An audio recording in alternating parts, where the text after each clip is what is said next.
మనకు ఈ ఇహలోక జీవితంలో అనేక ఒడిదుడుకులు ఉంటాయి, అనేక కష్టాలు, అనేక నష్టాలు, అనేక ఆందోళనలు, అనేక సమస్యలు, ఇవన్నీ కూడా ఉంటాయి. ఇలాంటి సమయంలో మన మనసుకి ప్రశాంతత దొరకాలి అన్నా, మనము నిశ్చింతగా హాయిగా ఉండాలి అన్నా నమాజ్ అనేది తప్పనిసరి. ఎందుకని?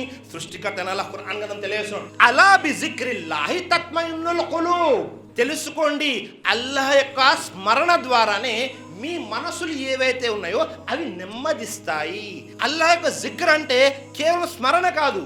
మరొక వాక్యంలో మూసా అలైహిస్సలాంకి అల్లాహ్ తాలా తెలియజేస్తున్నాడు, నన్ను జ్ఞాపకం ఉంచుకోవడానికి నమాజ్ని స్థాపించు అని మూసా అలైహిస్సలాంకి తెలియజేశాడు సృష్టికర్త అయిన అల్లాహ్. కాబట్టి ఈ వాక్యాల ద్వారా మనకు తెలిసిన విషయం ఏమిటి అంటే, మన మనసుకు ప్రశాంతత దొరకాలి అన్నా, మన మనసు హాయిగా నిశ్చింతగా ఉండాలి అన్నా నమాజ్ అనేది చాలా ముఖ్యమైన విషయం.